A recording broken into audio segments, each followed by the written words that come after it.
Video முழுக்கவுமே Varalakshmi நோன்புக்கு அப்புறமா நான் என்னென்னலாம் வேலை செஞ்சுருக்கேன் அப்படிங்கிறத மட்டும்தான் இந்த வீடியோவில் காமிச்சிருக்கேன். அதுக்கு முன்னாடி நம்ம வீட்டு வரலட்சுமி நோன்பு கும்பிட்ட வீடியோ லாங் வீடியோவாக போஸ்ட் பண்ணியிருக்கேன். நீங்கள் இன்னும் பார்க்கல அப்படின்னா கண்டிப்பாக சேனலை விசிட் பண்ணி பாருங்கள்.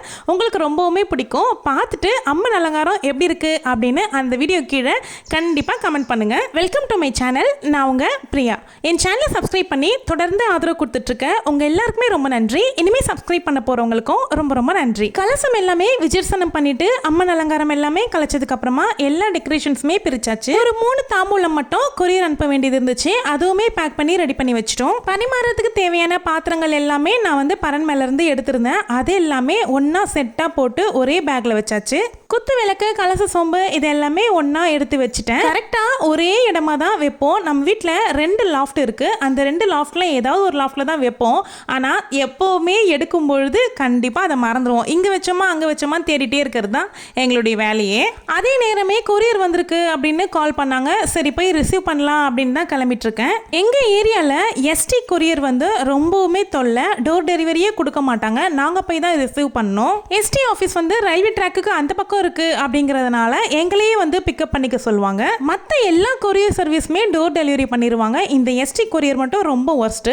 இந்த மாதிரி உங்க ஏரியால எந்த கொரியர் ஆஃபீஸ் வந்து ரொம்ப ஒர்ஸ்ட் அப்படிங்கறத நீங்க வந்து கமெண்ட்ல கண்டிப்பா ஷேர் பண்ணிக்கோங்க. கிட்டத்தட்ட அன்னைக்கு 2 கிலோமீட்டர் வரைக்குமே நடந்து போய் திரும்பவும் ரிட்டர்ன் நடந்து வந்திருந்தேன். கடைசியில எஸ்டி ஆஃபீஸ்மே மூடி இருந்துச்சு. கால் பண்ணி கேட்டதுக்கு கேஷுவலா பதில் சொல்றாங்க, ஹாஃப் டே லீவு, அதுக்கப்புறமா வந்து பிக்கப் பண்ணிக்கோங்க அப்படின்னு சொல்றாங்க. திரும்பவும் யாருங்க 2 கிலோமீட்டர் நடக்கிறது? பிரிஞ்சு முடிச்சுட்டு வீட்டுக்கு வந்து பார்த்தாக்கா கிச்சன்ல போட்டபடி அப்படியே வச்சுட்டு தான் கிளம்பியிருந்தேன். ஸ்கூலுக்கு அனுப்புனதுக்கு அப்புறமா தினமுமே இந்த மாதிரி தான் இருக்கும். வீட்டில் பைப் லைன் வந்து ஏதோ அழுக்கு அடைச்சிருக்கா என்னன்னு தெரியல. டேப் வந்து ரொம்ப ஸ்லோவா தண்ணி வருது. இதனாலேயே வந்து 10 நிமிஷத்துல கழுவி முடிக்க வேண்டிய பாத்திரங்களை வந்து அரை மணி நேரமா கழுவ வேண்டியதா இருக்கு. அந்த அளவுக்கு ஸ்லோவா வந்துட்டு இருக்கு தண்ணி. இது கூட பரவாயில்லைங்க. வரலட்சுமி நோன்பெல்லாம் முடிச்சதுக்கு அப்புறமா இருந்துச்சு பாருங்க ஒரு பாத்திரம். எவ்வளோ பாத்திரம் இருந்துச்சுங்க. எல்லாத்தையும் கழுவி முடிச்சு 2 கூட அளவுன அதிகமான பாத்திரங்கள் இருந்துச்சு. அதெல்லாம் இந்த சிங்க் டேப் வச்சு கழுவி முடிக்கவே கஷ்டமாக இருந்துச்சு. நீங்கள் நினைக்கலாம் வெளியில் கொண்டு போய் போட்டு ஈஸியாக உட்காந்து கழுவலாமேன்ட்டு. அது என்னவோ கரெக்டு தான். ஆனால் எனக்கு அந்த மாதிரி உட்காந்து கழுவும் போது கால் வலி வந்துடுது. அதனால் நான் நின்றுக்கிட்டே கழுவுறது எனக்கு ஈஸியாக இருக்குது. இது இப்படியே விட்டாக்கா சரிப்பட்டு வராது. பிளம்பரை கூப்பிட்டு பைப் லைனை சரி பண்ணாதான் அடுத்த வேலையே நடக்கும். கலசம் பிரித்ததுக்கு அப்புறமா அந்த அரிசியை வந்து ஏதாவது ஒரு இனிப்பு செஞ்சு சாப்பிட்றணும் அப்படின்னு சொல்லுவாங்க. நான் வந்து 2 கலசத்துலேயுமே வந்து அரிசி தான் போட்டிருப்பேன். அப்படிங்கிறதுனால அளவு வந்து அதிகமாக இருக்கும். அதனால் நான் எல்லாமே இனிப்பு செஞ்சு தான் சாப்பிடணும் அப்படின்னா கண்டிப்பாக முடியவே முடியாது. நான் எப்போவுமே கொஞ்சம் வெஜிடேரியன் சமையலுக்குமே யூஸ் பண்ணிக்கிறது உண்டு. ஆக்சுவலாக வீட்டில் நான்வெஜ் செஞ்சே 2 மாதம் கிட்ட ஆகுது. ஏன்னா வீட்டில் நான் மட்டும் 2 வருஷமாக நான்வெஜ் வந்து விட்டுட்டேன். ரெகுலராக பார்க்குறவங்களுக்கு தெரிஞ்சிருக்கும். ஹஸ்பண்டுமே வந்து நானுமே விடுறதுக்கு ட்ரை பண்ணுறேன், வீட்டில் சமைக்காத அப்படிங்கிற மாதிரி சொல்கிறாங்க. பசங்களுக்குமே இப்போல்லாம் சுத்தமாக நான்வெஜ் வந்து பிடிக்க மாட்டேங்குது, வேண்டாம் அப்படின்னு சொல்லிடுறாங்க. அதனால் எப்போவுமே வீட்டில் வெஜிடேரியன் தான் சமைக்கிறோம் அப்படிங்கிறதுனால ஈஸியாக அந்த அரிசி வந்து காலி பண்ணிட முடியும். அடுத்து வர சனிக்கிழமை கிருஷ்ண ஜெயந்தியுமே வருது. நீங்கள் யாரெல்லாம் கிருஷ்ண ஜெயந்தி கும்பிடுவீங்க அப்படின்னு சொல்லுங்கள் கமெண்ட்டில். நான் வந்து எப்போவுமே ரொம்ப கிராண்டாக கிருஷ்ண ஜெயந்தி வந்து கும்பிட மாட்டேன். ரெகுலராக ஆஸ் யூஷுவல் எப்படி சாமி கும்பிடணும் அந்த மாதிரி தான் கும்பிட்டுப்பேன். கிருஷ்ண ஜெயந்தி பெரிய அளவில் கும்பிடல அப்படின்னா கூட விநாயகர் சதுர்த்தி கண்டிப்பாக கும்பிடுவேன். விநாயகர் வாங்கிட்டு வந்து வச்சு வீட்டில் வழிபடுறது எப்போவுமே வழக்கம் தான். போன வருஷம் விநாயகர் சதுர்த்தி கும்பிட்டது கூட நான் வீடியோவாக கொடுத்துருக்கேன். நீங்கள் யாரும் இன்னும் பார்க்கல அப்படின்னா நான் டிஸ்கிரிப்ஷனில் வந்து லிங்க் வைக்கிறேன், கண்டிப்பாக செக் பண்ணி பாருங்கள். நெக்ஸ்ட் வீக் வந்து இன்ஸ்டாகிராம் ஃபாலோவர்ஸ்க்காக ஒரு கிவ்அவே வந்து அனௌன்ஸ் பண்ணலாம் அப்படின்னு இருக்கேன். குளியல் பொடி தான் அந்த கிவ்அவேல வந்து கொடுக்க போகிறோம். இன்னும் நீங்கள் இன்ஸ்டாகிராமில் என்ன ஃபாலோ பண்ணல அப்படின்னா கண்டிப்பாக இன்ஸ்டாகிராமில் ஃபாலோ பண்ணிக்கோங்க. ஐடி நேம் வந்து பக்கத்து வீட்டு பொண்ணுன்னு இருக்கும். ஒரு சிலர் சொல்கிறது வந்து எனக்கு கேட்குது, நாங்கள் வந்து இன்ஸ்டாகிராமே யூஸ் பண்ணல, அப்போ நாங்கள் வந்து இந்த கிவ்அவேல வந்து பார்ட்டிசிபேட் பண்ண முடியாதா அப்படின்னு நினைக்கிறீங்க. உங்களுக்காக, அதாவது யூடியூப் மட்டும் வச்சிருக்கிறவங்களுக்காக கண்டிப்பாக நான் வந்து ஒரு கிவ்அவே கொடுக்க தான் போகிறேன். அது என்ன அப்படின்னா, நம்மளுடைய சேனல் வந்து 10K சப்ஸ்கிரைபர்ஸ் வந்து ரீச் பண்ணதுக்கு அப்புறமா யூடியூப்ல இருக்கிறவங்களுக்காக, என்னுடைய சப்ஸ்கிரைபர்ஸ்க்காக கண்டிப்பாக நான் வந்து கிவ்அவே வந்து கொடுக்குறேன். அதுக்கு நீங்கள் என்ன பண்ணணும் அப்படின்னா கண்டிப்பாக சேனலை சப்ஸ்கிரைப் பண்ணிக்கோங்க. 10,000 சப்ஸ்கிரைபர்ஸ்க்காக நம்ம இன்னும் கொஞ்சம் தூரத்தில் தான் இருக்கோம். ஸோ நீங்கள் எல்லாரும் சப்போர்ட் பண்ணீங்க அப்படின்னா சீக்கிரமாக நம்ம ரீச் பண்ணிடலாம். அது மட்டும் இல்லாமல் நம்மளுடைய சேனலில் நிறைய பேர் சப்ஸ்கிரைப் பண்ணாமல் ரெகுலராக பார்க்குறீங்க. நீங்கள் ரெகுலராக பார்க்குறீங்க, அது அது எனக்கு ரொம்பவே சந்தோஷம்தான். ஆனால் சப்ஸ்கிரைபும் பண்ணிட்டு பார்த்தீங்க அப்படின்னா இன்னுமே ஒரு குட்டி சந்தோஷம் அதிகமாகும். கிவ்அவேல கொடுக்கறதுக்காக நான் ஒரு 2 விஷயம் வந்து யோசிச்சு வச்சுருக்கேன். அதாவது 2 பொருள் யோசிச்சிருக்கேன். என்ன கிவ்அவேல கொடுக்கலாம், நீங்கள் என்ன நினைக்கிறீங்க அப்படிங்கிறத கமெண்ட்டில் வந்து கண்டிப்பாக ஷேர் பண்ணிக்கோங்க. நான் 2 ஆப்ஷன் என்னங்கிறத சொல்லிடுறேன். ஒன்று வந்து முருகனுடைய விக்கிரகம் கொடுக்கலாம் அப்படின்னு இருக்கேன். என்னால் முடிஞ்ச சைஸில் நான் கொடுக்க போகிறேன். அதுக்கப்புறமா வேல், முருகனுடைய வேல் வந்து கொடுக்கலான் இருக்கேன். இது 2த்தில் எது வந்து உங்களுடைய சாய்ஸாக இருக்கும் அப்படிங்கிறத வந்து கமெண்ட்டில் சொல்லுங்கள். அதுக்கப்புறமா நம்ம டிசைட் பண்ணி எது கொடுக்கலாம் அப்படின்னு முடிவு பண்ணிக்கலாம். பசங்களாம் ஸ்கூலுக்கு கிளம்புனதுக்கப்புறமா ஆஃபீஸ்க்கு ஹஸ்பண்டும் போனதுக்கப்புறமா ஒரு 10 நிமிஷம் செலவழிச்சா இந்த கிச்சனை வந்து க்ளீன் பண்ணி முடிச்சிடலாம். இருந்தாலும் நான் இன்னைக்கு கொரியர் வாங்க போயிட்டேன் அப்படிங்கிறதுனால எனக்கு கொஞ்சம் லேட்டாக தான் இந்த ஒர்க்லாம் முடிஞ்சிருந்துச்சு. ரொம்ப சில பேர் வந்து இந்த ஒர்க்கு அப்புறம் பண்ணிக்கலாம், ஈவினிங்காக பண்ணிக்கலாம் அப்படின்ட்டு காலையிலேருந்து அப்படியே போட்டு வச்சுருவாங்க. ஒன்று சீரியல் வந்து பார்க்குறவங்களா இருப்பாங்க, இல்லைனா ஃபோன் அடிக்ஷன் வந்து அதிகமாக இருக்கும். ஸோ அந்த ஒர்க்கெல்லாம் பார்த்துட்டு இருக்கிறதுனால இதை வந்து அப்புறம் பண்ணிக்கலாம் அப்படின்னு நினச்சிருவாங்க. ஆனால் ஒரு 10 நிமிஷம், மிஞ்சி போனால் ஒரு 15 நிமிஷம் நம்ம செலவு பண்ணோம் அப்படின்னா இது எல்லாமே சீக்கிரமாக முடிச்சுட்டு நம்ம ஒர்க்கை நம்ம பார்க்க முடியும். அம்மன் முகம் அரிசியில் வச்சு 3ஆவது நாள் எடுத்துடணும் அப்படின்னு சொல்லுவாங்கள்ல, அதனால் நான் எடுத்துட்டேன்.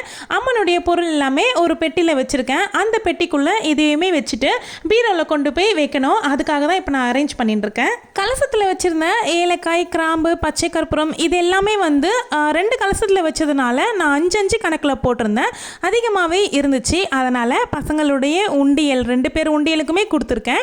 அப்புறமா நானுமே எப்போவுமே பணம் வச்சு எடுக்கிற அந்த டப்பாவுலேயுமே கொஞ்சம் போட்டு வச்சுக்கிட்டேன். அப்புறம் ஹஸ்பண்ட் கிட்டேயுமே வந்து பர்ஸில் வச்சுக்கோங்க அப்படின்னு சொல்லிட்டு கொஞ்சம் வந்து ஏலக்காய், கிராம்பு இதெல்லாமே கொடுத்துருக்கேன். இந்த மாதிரி வாசனையான பொருட்கள் எல்லாமே நம்ம பணம் வச்சு புழங்குற இடத்துல வச்சோம் அப்படின்னா உண்மையாகவே அது ரொம்பவே ஈர்ப்பு கொடுத்து பணம் வந்து ரெட்டிப்பாகும் நம்மக்கிட்ட. ஏன்னா பணம்னாவே மகாலட்சுமி தாயார் தானே. ஸோ மகாலட்சுமி தாயாரனுடைய கலசத்தில் போட்டதை வந்து நம்ம பணம் புழங்குற இடத்துல வைக்கிறோன்னும் பொழுது ரொம்பவுமே நல்லது. இதனுடைய வாசனை தன்மை வந்து குறைய நம்ம திரும்பவுமே ஒரு சிம்பிளான மகாலட்சுமி பூஜையில் வச்சு திரும்பவும் அதை வந்து ரீஃபில் பண்ணிக்கிட்டே இருக்கலாம். நான் எப்போதுமே வெள்ளிக்கிழமைகள்லையுமே மகாலட்சுமி பூஜை செய்வேன். இனி வர வீடியோக்களில் வந்து நான் கண்டிப்பாக அதுவுமே சொல்கிறேன் எப்படி பண்ணணும்னு. ஆல்ரெடி ஒரு வீடியோ போட்டிருக்கேன், பார்க்கலன்னா கண்டிப்பாக பாருங்கள். கலச தேங்காய் எல்லாமே உடச்சி தேங்காய் எல்லாமே தனித்தனியாக எடுத்துடலாம் அப்படின்னு சொல்லிட்டு அந்த வேலை தான் பண்ணிகிட்ருக்கேன். தனித்தனியாக எடுத்து மிக்சி ஜாரில் ஓட்டி துருவுன மாதிரி எடுத்து வச்சிட்டோம் அப்படின்னா அப்பப்போ பசங்களுக்கு சேமியா புட்டு இந்த மாதிரி ஏதாவது செய்யும்பொழுது நான் அந்த துருவலை வந்து போட்டுட்டு யூஸ் பண்ணி முடிச்சிருவேன். நம்மளுடைய சேனலில் வழக்கமாக ஃப்ரைடே அண்ட் சாட்டர்டே மதியம் 2:30 மணிக்கு லாங் வீடியோ போஸ்ட் ஆகிரும். இனிமேல் நம்ம சேனலில் 3 வீடியோ கொடுக்கலாம் அப்படின்னு யோசிச்சிருக்கேன். அது எந்த வாரத்துலேருந்து ஸ்டார்ட் பண்ண போகிறேன் அப்படிங்கிறத கண்டிப்பாக அடுத்தடுத்த வீடியோவில் சொல்கிறேன். நம்ம சேனலில் 75%க்கும் மேலே லேடிஸ் தான் பார்க்குறீங்க. அதனால் உங்களுக்காகவே பெண்ணே உனக்காக அப்படின்னு ஒரு பிளேலிஸ்ட்டே நான் ரெடி பண்ணி அதில் நமக்கு தேவையான எல்லாமே வந்து டீட்டெயில்ஸ் அதில் இருக்கும். உங்களுக்கு தேவையான வீடியோவை நீங்கள் வந்து கிளிக் பண்ணி பார்த்துக்கலாம். இந்த மாதம் ஸ்டார்டிங்லேருந்தே தொடர்ந்து வரலட்சுமி பூஜை இருந்ததுனால அது சம்மந்தமான வீடியோஸே கொடுத்ததுனால மளிகை சாமான் வீடியோ வந்து இந்த மாதம் கொடுக்கறதுக்கு கொஞ்சம் லேட் ஆகுது. ஸோ வந்து கண்டிப்பாக மளிகை சாமான் வீடியோவுமே இந்த வீக்கில் அப்கமிங்கில் போஸ்ட் பண்ணிடுவேன். அதுலேயுமே நிறைய டிப்ஸ் வந்து சொல்ல போகிறேன். சேனலை சப்ஸ்கிரைப் பண்ணி வச்சுக்கோங்க அது எல்லாமே பார்க்குறதுக்கு. ஸோ நான் வந்து ஈவினிங் போல் ஸ்நாக்ஸ் ரெடி பண்ணிகிட்ருக்கேன் பசங்களுக்கு. பழங்கள் வந்து சுவாமிக்கு படைச்சது நிறையவே பழுத்துருச்சு. அதனால் எப்பவும் போல் பசங்களுக்கு ஸ்நாக்ஸ் ரெடி பண்ணி கொடுத்துடலாம் அப்படின்ட்டு அதான் பண்ணிகிட்ருக்கேன். ரெசிபி வந்து ஷேர் பண்ணுற பாருங்கள். எல்லாருக்குமே இது தெரியும். நான் எந்த மெத்தடில் பண்ணுவேன் அப்படிங்கிறத ஷேர் பண்ணுறேன். தெரியாதவங்களுக்கு யூஸ் ஆகும்ல. நல்லா பழுத்த கனிஞ்ச வாழைப்பழம் வந்து ஒரு 5லேருந்து 6 சேர்த்துக்கிட்டேன். அதுக்கப்புறமா உப்பு தேவையான அளவு சேர்த்துக்கிட்டேன். அது கூடவே கொஞ்சம் பேக்கிங் சோடா சேர்த்துக்கிட்டேன். அதுக்கப்புறமா தேவையான அளவு சர்க்கரை நான் கொஞ்சம் கம்மியாக தான் எடுத்தேன். ஆனால் கொஞ்சம் கம்மியாக தான் போட்டேன். உங்களுக்கு தேவைன்னா நீங்கள் நாட்டு சர்க்கரை கூட சேர்த்துக்கலாம். அரிசி மாவு வந்து கொஞ்சம் போல் சேர்த்துக்கோங்க. அதில் வந்து கொஞ்சம் கிறிஸ்பினஸ் வந்து கிடைக்கும். அதுக்காக தான் அரிசி மாவு சேர்க்கறது. அது கூடவே நம்ம எவ்வளோ அளவு வாழைப்பழம் எடுத்துருக்கோமோ அந்த அளவுக்கு தேவையான அளவுக்கு கோதுமை மாவு வந்து சேர்த்துக்கோங்க. இந்த மாதிரி வீட் ஃப்ளோர்லாம் வச்சு நம்ம வீட்லேயே ரெடி பண்ணி கொடுத்தோம் அப்படின்னா பசங்க வந்து வெளியில் விற்கிற ஸ்நாக்ஸை பற்றி யோசிக்கவே மாட்டாங்க. நம்ம எல்லாருமே இந்த மாதிரியான ஸ்நாக்ஸ் தான் சாப்பிட்டு வளர்ந்துருப்போம்ல. 90s கிட்ஸாக இருந்தால் கண்டிப்பாக தெரிஞ்சிருக்கும். பெருசாக அளவுக்கு இதுக்கு தண்ணி தேவைப்படுது அரைக்கிறதுக்கு. ரொம்ப கெட்டியாக இருக்குது அப்படின்னா நீங்கள் தண்ணி போட்டுக்கலாம். நான் வந்து ஒரு 1/4 டம்ளர் அளவுக்கு தான் தண்ணி சேர்த்துக்கிட்டேன். அதுவே எனக்கு சரியான பதமாக தான் இருந்துச்சு. அவ்வளோதான். இப்போ வந்து பேட்டர் ரெடி ஆயிடுச்சு. இதை வந்து எண்ணெய் நல்லா காஞ்சதுக்கு அப்புறமா மீடியம் ஃப்ளேமில் வச்சுக்கோங்க. ரொம்ப ஃபாஸ்ட்டாக வச்சிட்டிங்கன்னா சீக்கிரமாக கலர் வந்துடும், ஆனால் உள்ளே வேகாத மாதிரி இருக்கும். மீடியம் ஃப்ளேமில் நீங்கள் வேக வச்சு எடுத்திங்கன்னா நல்லா வெந்திருக்கும், சாஃப்டாக ஸ்பாஞ்ச் மாதிரி வரும். இனிமேல் நம்மளுடைய லாங் வீடியோவில் எனக்கு தெரிஞ்ச குட்டி குட்டி ரெசிபியை வந்து சேர்க்க பார்க்குறேன். தேவைப்படுறவங்க யூஸ் பண்ணிக்கோங்க.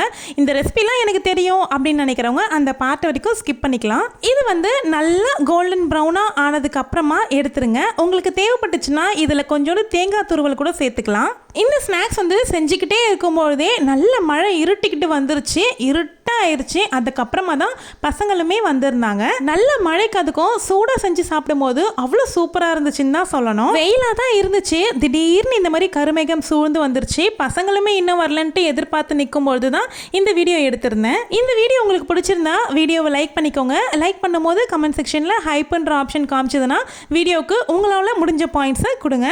நெக்ஸ்ட் வீக் இன்ஸ்டாகிராம் ஃபாலோவர்ஸ்க்காக கிவ் அவே இருக்குன்னு சொல்லியிருந்தேன். இன்ஸ்டாகிராம் ஐடியை ஃபாலோ பண்ணிக்கோங்க. தேங்க்யூ.